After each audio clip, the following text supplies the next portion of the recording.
Thank you, Andy, and good morning. Let's start with subway performance. As Andy mentioned, we've now achieved our goal of reducing our monthly total delays by 10,000 for 6 consecutive months.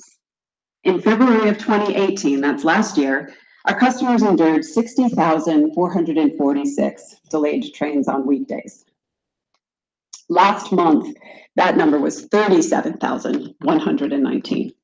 That is a nearly 40% delay reduction for our customers, and we think that is a great reason to have a press conference today. Over the past year, we've reduced the number of delayed trains by more than 17%.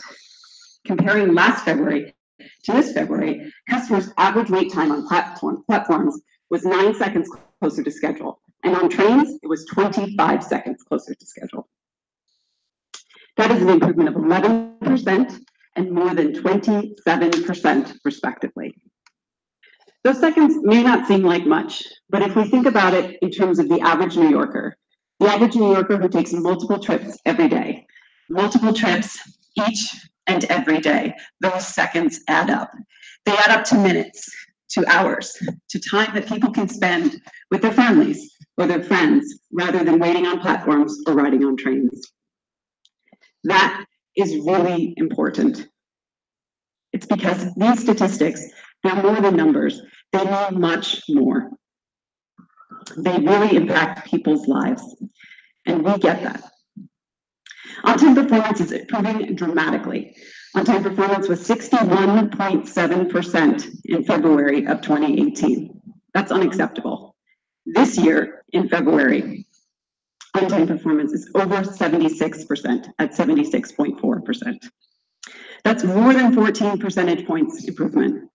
And OTP is up nearly 7% when we look at the 12-month figures. We still have a way to go, but we are improving and we are moving in the right direction. One more important note before we open it up for questions. All of these improvements we're seeing are a direct result of the truly extraordinary work of our transit workers and managers.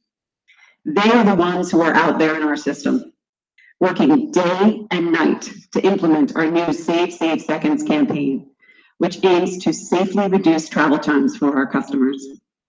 They are the ones who are working non-stop under the Subway Action Plan to install miles of new resilient track and clear thousands of track and signal defects. They are making our subway system more reliable, more resilient, more transparent, and more accountable. Their work is getting us back on track, and that progress is not going to stop. Thank you. Rich Lamb, we'll start with you. Question?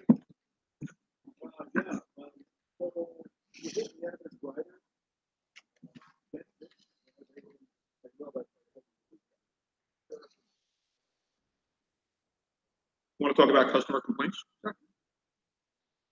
So we receive feedback in a lot of different ways. We receive feedback through our trained crews, who are the front line of the workforce, and they interact daily with our customers. And we hear consistently from them that the feedback they're getting from customers is that we have more to do, but they see the difference. We also monitor our customer complaints and our customer feedback, and we can see that in terms of subway complaints, they're down year over year pretty significantly. May I just add to that? I do my own survey pretty much every day, not necessarily one that I invite, but people come up to me on the train and talk to me. And pretty much, I won't say every day, but very, very regularly, customers come up to me unsolicited and give me feedback on the service. And what is encouraging is that increasingly people are saying, you know what, it is getting better. And I'm pleased to hear that. Now, clearly, we're not satisfied. I'm not satisfied with 76%. I want to go higher. I want to get to 80. I want to go through 90%. There's an upper limit, a law of diminishing returns, in terms of what we can achieve from the existing system. But what we're talking about today shows that through better management and through sustained investment, you can turn around even the existing system. But what we really need is a sustained investment to re-signal this subway and to do the work that our capital plan envisages, because that's where you really can get into world-class levels of performance. Ben.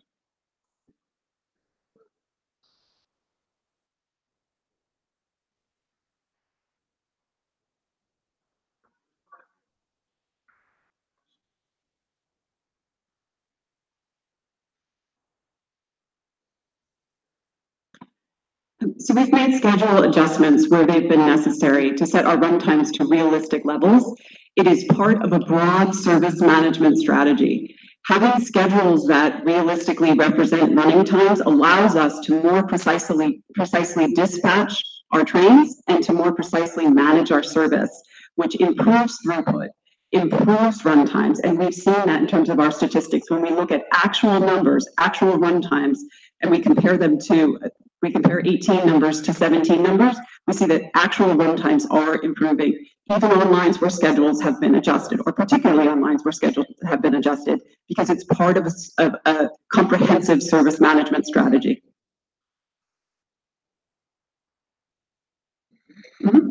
Yes, yes. What we've been able to do is improve our actual performance, improve our actual run times, improve our actual throughput, and in so doing, deliver more reliable, consistent performance for our customers.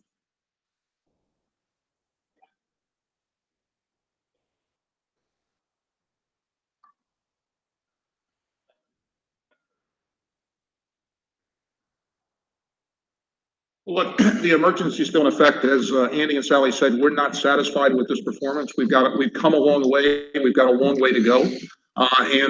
While performance is better and customers are feeling it, the state of emergency continues. Please.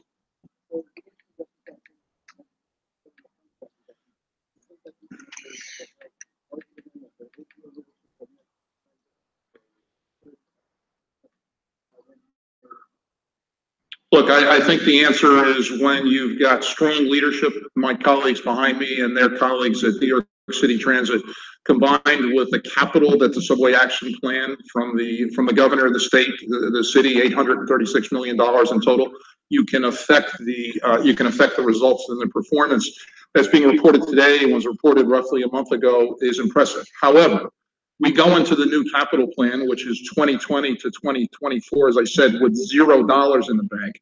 That is not a good place to be, and congestion pricing and other revenue sources are essential. Dan.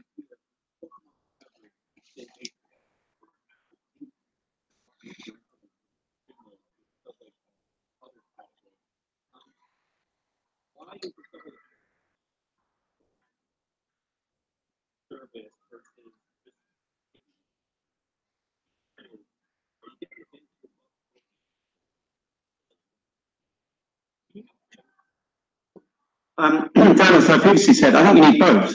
The analogy I used the other day was it's a bit like, if you were a car driver, you need to have your car needs to be reliable and it needs to work well, but you also need to drive it in the right way. You need to have the right rules of the road. So putting that into a railway context, what the Subway Action Plan did very successfully, or is still doing, is to improve the underlying condition of the structure. So we put in continuously welded rail, which is inherently a smoother, more reliable ride.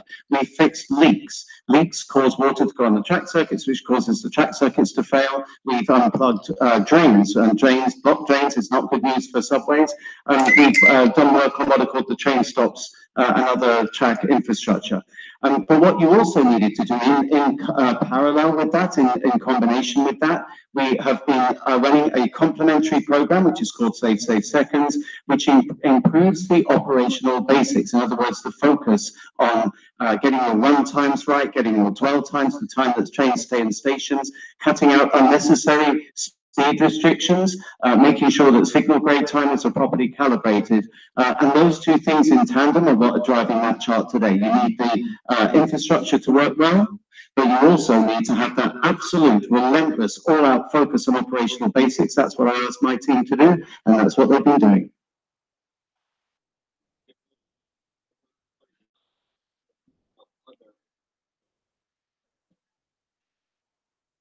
Mm-hmm. Sure. I mean, well, with subway cars, I think there's still more work to do there. I mean, the mean distance between failure has largely remained reasonably static. But I maintain that just investing in making sure your equipment is properly maintained, getting ahead of the maintenance curve. Where we want to get to is a proactive maintenance rather than reactive. That has to be a good thing, and I believe that that is a major driver behind these statistics. Yeah, Dan, the other thing I'd add is, look, weekday major incidents down 14%. There are a number of metrics that go into that. As Andy said, some are going to oscillate. They're going to fluctuate. The good news is major incidents down 14%. Andrew.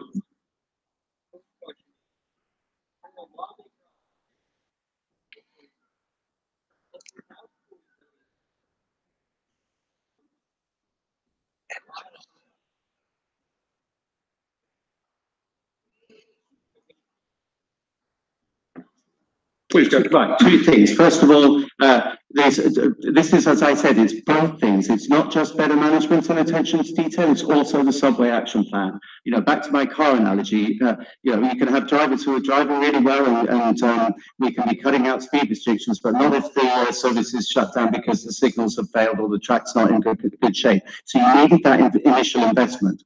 But the more fundamental point, the reason we need huge investment, sustained investment, predictable investment via congestion pricing and other mechanisms is because what we're talking about today with the subway action plan and Save Seconds is about the railway, the subway as is. In other words, getting the best out of the existing infrastructure with all of its limitations. By investing massively in our capital plan, we can create the subway of tomorrow, which is exponentially more reliable because we will be replacing existing systems, safe systems, existing legacy systems with systems that are inherently more reliable, but we will also be replacing them with systems that have exponentially more capacity. So modern signaling, not only does it have fewer points of failure, single points of failure, in terms of equipment on track, but it also enables you to run trains safely closer together. So that's why you need the big bucks. This is about the as-is today. If we want to deliver world-class transit for the world's greatest city, as I described in Fast Forward, you have to have that major investment. That is within our grasp. That's the golden opportunity, and that's my pitch to legislators. Yeah, and Andrew, resignaling, as Andy mentioned, 50 new accessible stations, 2,000 buses, new rail cars, etc.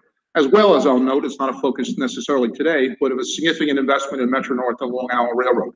That will come only with the passage of congestion pricing and other significant revenue sources to the MTA.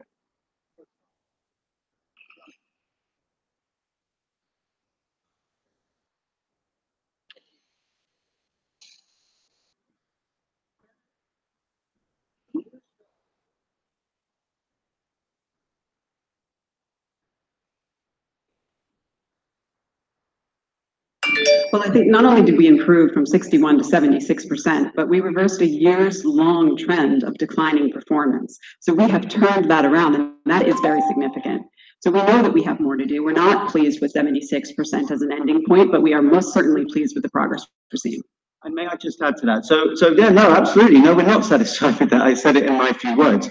We want to get up through the 80s, through the 90s. You know, there are world-class systems out there that regularly hit you know, high levels of performance, high 90s performance.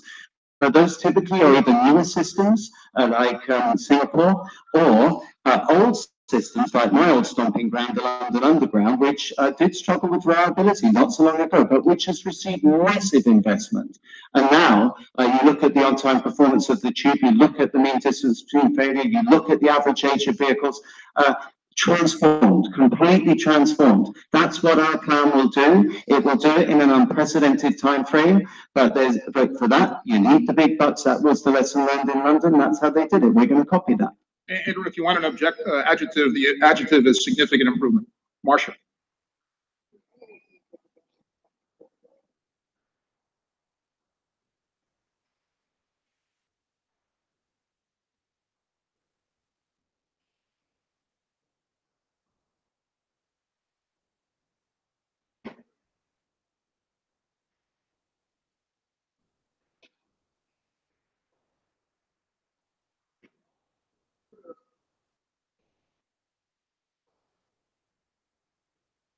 That's a great question. Let me start it off before turning it over to Andy. I think the message of the subway action plan is promises made, promises kept. Governor declared an emergency. The governor and the state and the city funded the subway action plan to the tune of $800 million plus. The results that have been apparent to everybody paying attention, and the results that we detailed in particular last month and this month, show that if given this new management team at the MTA, which includes Andy and Sally and me and a whole bunch of others, Phil Lang at the Long Island Railroad, Catherine Aldi, Ronnie Hakem, Gianna Lieber, can deliver. So this is a case of promises made, promises kept. Second track on Long Island came in 14 months early. It's been a long time since an MTA project achieved that. And just as with the results of the subway action plan, where there's improvement, it's been significant, but we've got a long way to go. We've also got a long way to go on MTA reform, but I think we've built the basis for restoring the credibility of the MTA and New York City Transit and the other agencies in the eyes of the public, funders, and elected officials. Yes, sir. I'm sorry, Marcia. Sure.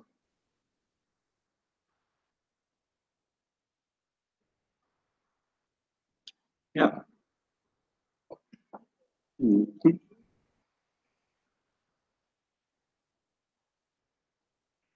Sure. Well, yeah, a new idea is we've reorganized the way we run stations. I mean, back in the past, there used to be a form of station manager on the subways, and we brought in a concept that I used to do myself, a job I used to do myself on the tube, namely group station managers, to provide single point accountability on stations and to drive up not only the appearance of the stations, but the customer service at those stations as well.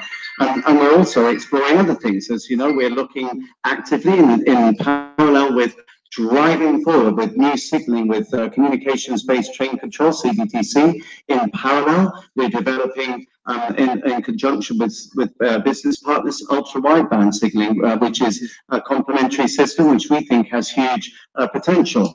But my pitch to both the public and to the good people of New York, and also to legislators, is in order to earn that money, in order to earn those billions that I talked about, the big bucks that I talked about, we had to get the basics right in the first place. Who would trust us with more money if we are not, people think, well, there's no point in giving them money, they can't even get the basics of our service right. So that's why, for me, my mantra since day one, working with Sally and the rest of my team, was we must get the basics right. We must drive up every aspect of people's performance, people's journeys right now, across the whole spectrum of what we do. We must be innovative in how we do that. We've got to show that we can make it cleaner, more reliable, more punctual, get the customer information right, because that way you build credibility, you build confidence in yourselves as a team, and you build the case to say, we are worth investing in. You can trust us to spend the money. We'll spend it on the right things. We've got a plan. We developed a plan in less than 100 days, and we will now go ahead and execute on that plan. But again, in order to do that, we need the money. I would let the riders be the judge of that. I take my steer from customers. Generally, I get very positive feedback from people saying that they definitely notice improvement. But I fully accept that the best predictor of future performance is your current performance, and ultimately it's the customers that are my judge, or the people I listen to.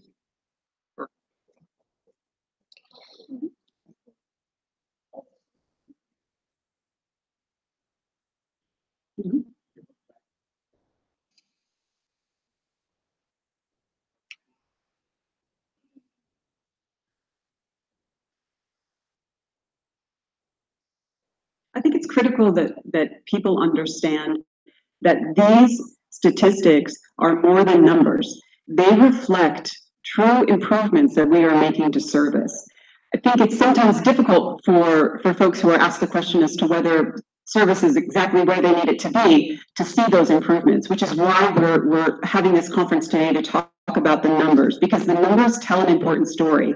And as was mentioned earlier, it's not just one number. It's not the delay figure or just the on-time performance number. It's all of our customer journey time statistics, which are based on actual travel times, actual time on the platform compared to what's scheduled, actual time on the train compared to what's scheduled. And we see all of those metrics moving in the right direction, but we know that we have more to do.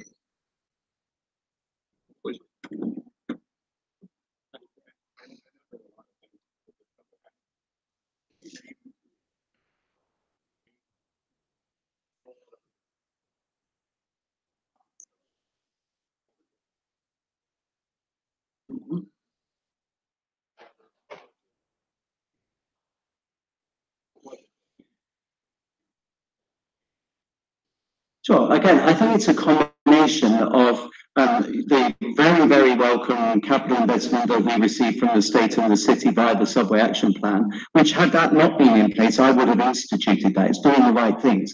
So the fact that we have been fixing leaks and getting rid of water out of the system, and the water is the enemy of any subway system, that absolutely has played a large part in the statistics that we're sharing with you today. That plus just going around relentlessly, making things like the trip clocks and the train stops work more effectively. In other words, the mechanical parts of the system, particularly with regard to the signalling system, have undoubtedly played a part, as has this huge push to fit new continuously welded rail. All of those are factors. I think the only thing really that I felt was missing was we also needed there to be complementary, coincidental focus on operational basics. I felt that there were a number of things that needed to be tightened up upon. It's basic operational discipline that works around the world. So you've got to get, for example, your dwell times right, the amount of time a train stays in a platform. If you let that just be what it is, then each station, if you lose a few seconds, you lose more seconds at the next one, the train behind's held up, and so that knock-on occurs. So a combination of fixing physical defects by the SAP and addressing basic operational disciplines via the Safe Seconds campaign has been a winning combination. Cool.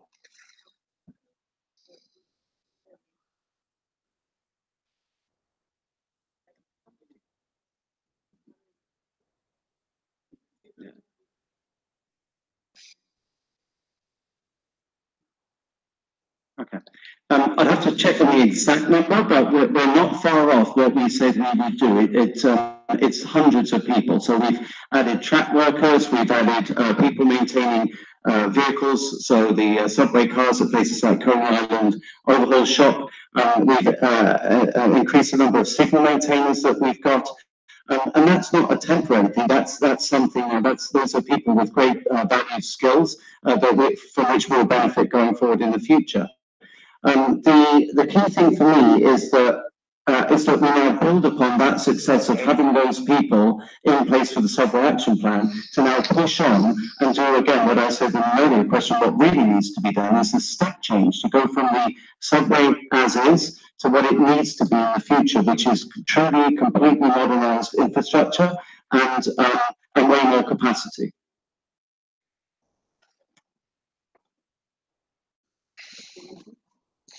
That's correct, but again, I'd have to check the exact number, but we're not far off. So in terms of the fiscal position, I mean, Pat rightly didn't sugarcoat that. We are in a very, very difficult position fiscally in terms of particularly our operating budget, and we are taking action to address that. All of the agencies have found ways to reduce costs, and I think that's only right, because taxpayers first at the end of the day, but we are not letting that impact upon the Subway Action Plan. That would be completely counterproductive. The last thing I want to see is these trends going the wrong way. So, in tough times for the outflow and for our city transit in terms of performances, but we're making sure that we absolutely protect the performance gains that we've got. And it's my intention that we'll have you back in a couple of months or we'll be showing even further improvement.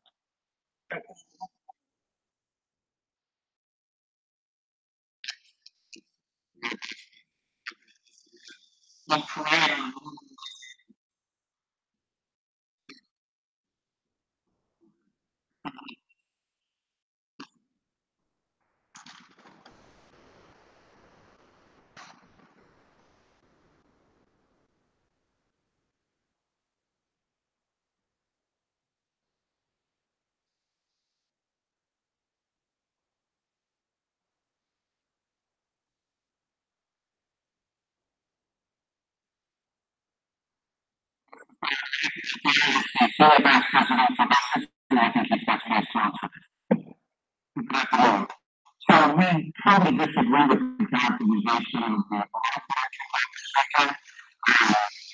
We will look at the facts. If you are these people, one of those are we went from roughly 1,200 working in 1990s. Now we're now operating 160 million throughout the system. That's each and every day we're returning on those buses. So maybe the thing we show to you, like a 30 or 40 buses.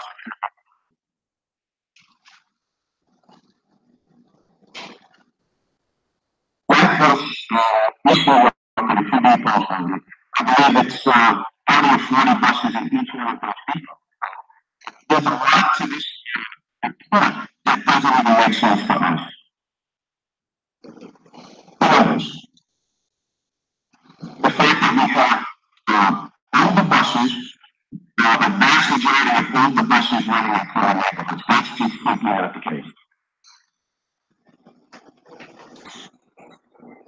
30 buses is not 20% of the 50% public bus fleet.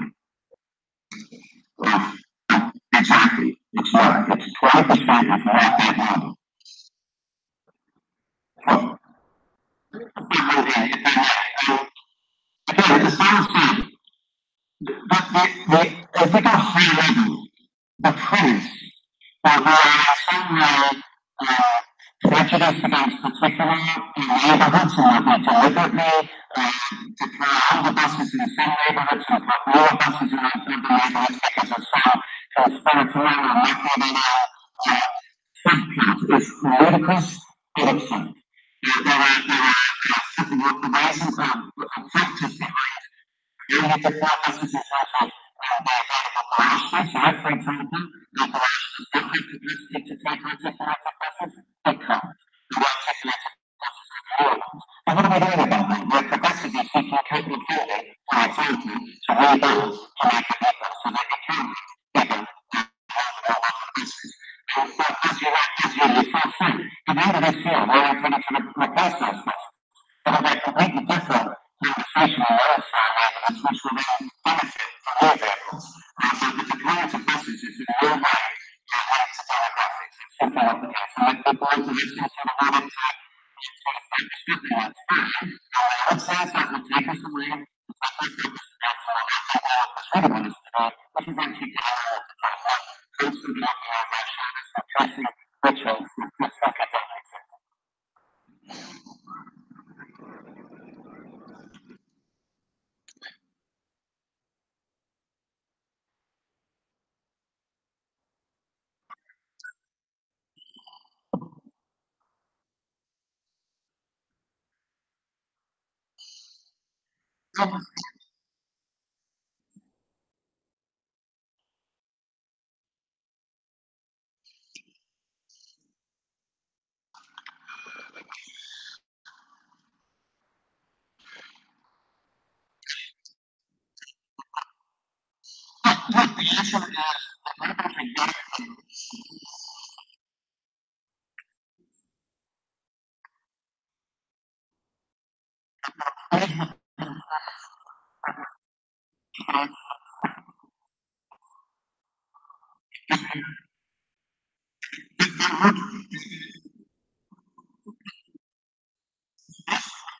Now, we completed 2 sections of the 7 mile, and we've carried out doing sections from the remainder of the elevated section, which is about 60 miles and 60 miles of elevated structures.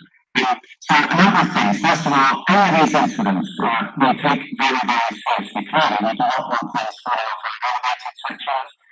There's a risk to that kind of incident happening. So it's something we take very seriously. On each occasion, we have sent crews out It was a straightforward procedure for male autonomy, but the variable procedure to have more intrusive inspection from underneath the structure, but also we beefed up the inspections footprint, if you will, for people working on the track. So we just come to the most recent incident, which is still under investigation. When we went back and inspected, as soon as we got back with the most recent incident on the second, the central crews out, they went out and they had an inspection.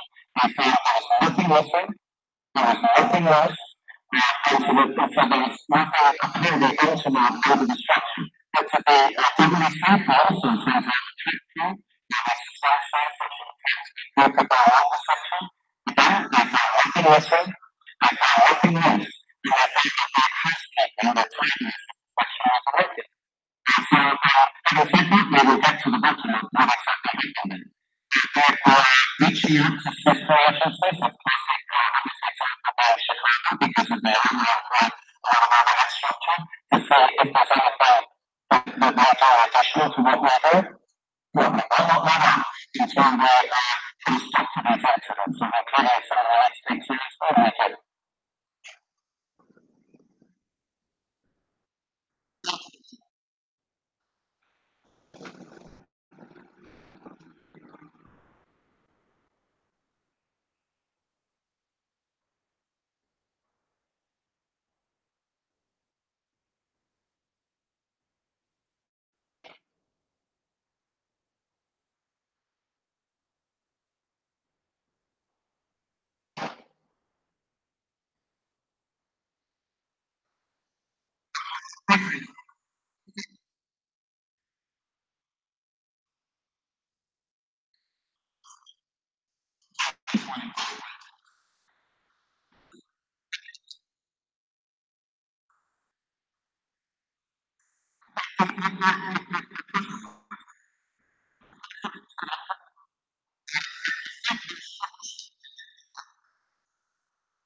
do.